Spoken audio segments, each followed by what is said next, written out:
I'll start this video off by saying that multiple things can be true at the same time.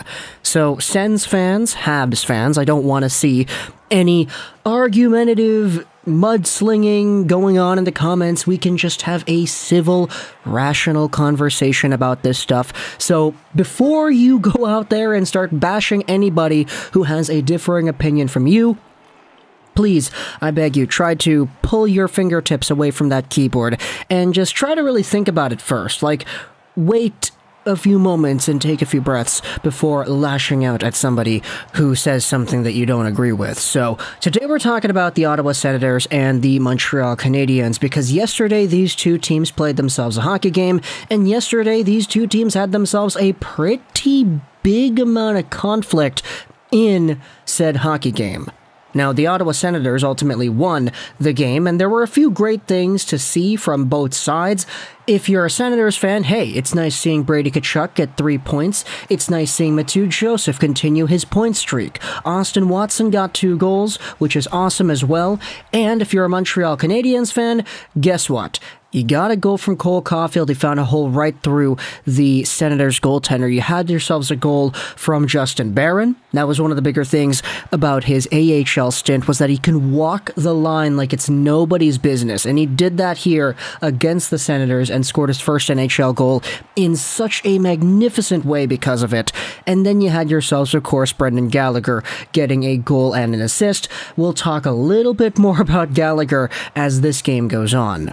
However, a big source of this game's conflict came off of what was a few physical altercations, especially involving Ottawa Senators' 3rd overall pick and young guy Tim Stutzle, who also scored himself a goal in this game. Now, there were 3 pretty significant moments that happened in this game I wanted to highlight here, involving Jimmy Stu over here, and the first one took place with about a minute and a bit left in the second period. It's Nick Suzuki who gets a penalty for kneeing Tim Stutzle behind the Senators' goal line. Now, what happened here was Tim Stutzle's forcing the puck over to the opposite corner, and he's chasing the puck behind the net to get it. Nick Suzuki enters the picture from the far side, cutting in behind the goal from in front of the net, and as he's going towards the puck and Stutzle forces the puck forward a little bit more, and he tries to go around Suzuki. Stutzle does a little bit of a shift to the side, and Suzuki is just entering the play, and he ends up kneeing Stutzle, and Stutzle falls down. Now, as I said at the beginning, multiple things can be true at the same time. Did Stutzle get kneed on this play? I'd say so. I do think that it was a proper kneeing call.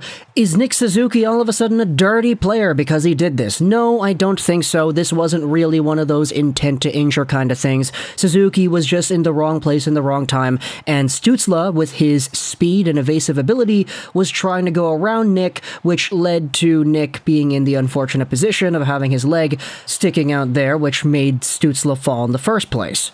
However, after Stutzle got kneed, he was on the ice for an extended amount of time, and the trainers actually had to come out and help him get up. He played on the power play immediately after, and we had ourselves a few more Stutzle moments throughout this game that were pretty significant too. Brendan Gallagher had himself a high sticking call against Tim Stutzle. It was a proper high stick. Gallagher did get his stick up in there, unfortunately, and Stutzle, being the guy that he is, reacted in such a way that caused the referees to see it, which ended up being a high sticking penalty for Gallagher. There also was a confrontation at the end of the game where Gallagher kind of had Stutzle in a headlock, and he was kind of pulling him around and everything. But either way, Stutzle was involved in 3 physical altercations in this game, leading to some time in the box. Gallagher actually got a misconduct for his thing at the end of the game there. I don't think the penalties in this game in particular were all too bad, nor were they super embellished, but there's a reason the Canadiens were super pissed off about these moments with Stutzle. Here's what Brendan Gallagher said about the 3rd overall pick from 2020 in the post-game interview to the press. "When I was 10 years old, our coach had a rule. If you lay on the ice and the trainers or if the coach had to come and get you, you're too hurt to play for a minimum of 3 shifts." Stutzle is a great player. I've played against him 2-3 years now. More than half the games we've played against him, he's laid on the ice and is right back out there the next shift. He lays on the ice, he acts like he's hurt, he sells the call, he's on the ice that same power play. There are kids watching.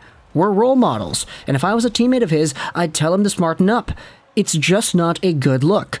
Very talented player. Very good player. He needs to stop laying on the ice. It's embarrassing. What Gallagher didn't like about the very first call that Stutzle ended up drawing on Suzuki was that he stayed on the ice for that extended amount of time and had to get the trainer come over to help him get up and start moving his feet again. What he didn't like was the extra motion that Stutzle had when Gallagher very legitimately high-sticked him. Now, again, several things can be true at once. Is Stutzle a player that got legitimately penalized in both situations, by Suzuki with the knee and by Gallagher with the high stick? Yeah, I do think so. But it's been a very apparent thing that I've seen over the past few days, and I didn't realize this was a thing, so I just have been gotten awakened to it now. But apparently, Sens fans are pretty aware that Stutzle has this reputation around the league, that other teams do see him as somewhat of a diver once in a while. He has had a few embellishment calls over the past few years that he's been here, and the fact that embellishment doesn't really get called in the NHL all too often makes that a little bit more of a significant number. And so even though Stutzle fairly drew penalties in this game against Montreal, it doesn't change the fact that there is a reputation that he has, and NHL players are going to get more and more ticked off by seeing that reputation put into action. Now, whether or not that's fair or not, it's up to you. Like Gallagher getting pissed off about Jimmy Stu. I mean, I'm not going to go out there and say that he's right or wrong and being pissed off about Stutzle, but you also had Cole Caulfield, who, in a video of him at the end of the second period, calling Stutzle an effing P. And no, he's not talking about pushin' P like he was against the Tampa Bay Lightning. And so, for Tim Stutzle, I'll say this again because I don't really think I got the point across earlier. I didn't realize that Stutzle had this reputation for being a diver, and it was to the point that some Senators fans would acknowledge, yeah, he kind of does this once in a while. It's been sort of a pattern in our game day threads on Reddit, etc. But seeing it now, this game wasn't really the game to say that he was exhibiting that 100%. Like, sure, is it sort of frustrating for anybody who's on the Montreal side to see him get kneed, see him take an extended amount of time on the ice to get up and eventually start moving around again, and then see him skate on the power play the very next shift? I totally get where Gallagher is coming from and why that would be frustrated, but this game wasn't really the game that I think Stutzle was quote-unquote embellishing like the worst he has had in previous parts of his career. Apparently, even the TSN commentators were talking about Stutzle and his reputation for diving and embellishing calls, etc. too. I think Daniel Palfredson on Reddit kind of goes out there and says this in the best way possible. It's a poor example if you use this game as the game to define Stutzle as a diver, but since he has a reputation for it, he won't get the benefit of the doubt in situations like this. I can't really defend it because it's mostly true that he embellishes. The best you can say in his defense is that he's really fast, and so maybe he's going to fall a lot and look like he is embellishing more than other players, but it would be absurd homerism to say that is the entire truth about the situation. So, Sens fans, Canadiens fans, let me know your thoughts in the comment section below about this entire Gallagher-Stutzle thing. I get it. There could be some very strong emotions because when a player starts talking smack about other teams and other players on other teams, especially ones that are as beloved as Jimmy Stu, I could totally understand when people and fans come to the defense of that player with pitchforks and flaming torches. But please try not to do that in this video. Just try to have a conversation about it. Sens fans, does Tim Stutzle embellish it a little bit?